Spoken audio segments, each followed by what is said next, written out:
उम्मीद है आप सभी को जानकारी होगी कि भारत के प्रधानमंत्री नरेंद्र मोदी चीन के खिलाफ बनाए गए क्वाड समूह की मीटिंग में शामिल होने के लिए जापान पहुंचे। क्वाड देशों की जापान में हो रही इस बैठक पर चीन बुरी तरह भड़का हुआ है। चीन इस मीटिंग को अपनी घेराबंदी के रूप में देख रहा है।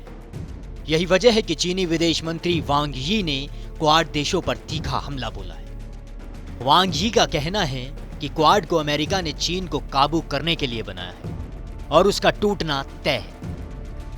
क्वाड कभी भी एशियाई नाटो नहीं बन सकता है। विशेषज्ञों का मानना है कि क्वाड इस वक्त दो रास्तों पर चल रहा है और उसके पास कोई रणनीतिक लक्ष्य यानी स्ट्रेटेजिक गोल नहीं है। उनका यह भी कहना है कि क्वाड देशों के नेता जितनी चाहें उतनी बैठक कर सकते हैं, लेकिन बिना किसी साफ मकसद के इसका कोई खास असर नहीं पड़ने वाला है।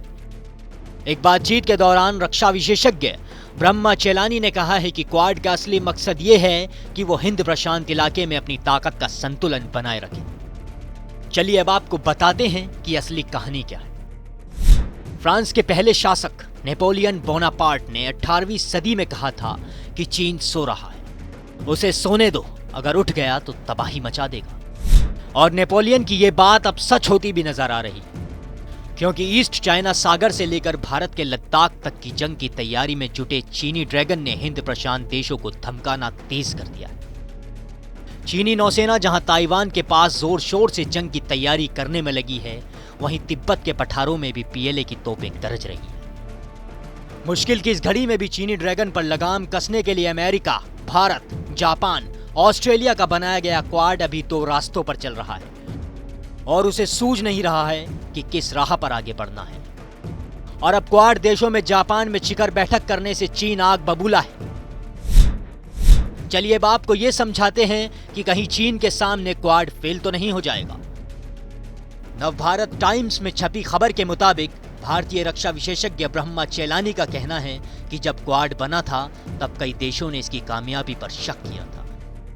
जैसा कि हमने आपको पहले भी बताया था कि चीन के विदेश मंत्री वांग यी ने तो इसे हिंद महासागर की फेन तक करार दे दिया था, लेकिन अब क्वाड एक संगठित समूह बनकर उभरा है। हालांकि ये सवाल अभी भी बना हुआ है कि क्या ये अपनी मंजिल तक पहुंच पाएगा। एक और चीज साफ है कि क्वाड के सभी चारों देश ऑस्ट्रेलिया, भारत, जापान और अमेरिका को साल 2016 में जापान की तरफ से पेश किए गए हिंद प्रशांत इलाके की अहमियत का एहसास हो गया है। रक्षा विशेषज्ञ कहते हैं कि इसके बाद भी क्वाड को अभी काफी लंबा रास्ता इख्तियार करना होगा। आज जरूरत चीन को हिंद प्रशांत इलाके में सुरक्षा के माहौल को खत्म करने से रोकने की है। एक बड़ी परेशानी ये भी है कि चारों देश चीन की उस दलील में फंस गए हैं जिसके मुताबिक जमीनी राजनीति से आर्थिक रिश्तों को अलग रखा जाए। चीन को ग्लोबल ट्रेड से 676.4 अरब डॉलर की कमाई होती है, जो उसकी अर्थव्यवस्था का मेन इंजन है।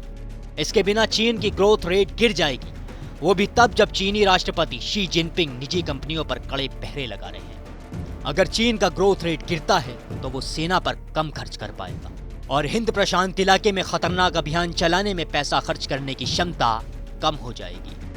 अब क्वाड की इस बैठक में क्या फैसले लिए जाएंगे, ये देखना बहुत दिलचस्प होगा।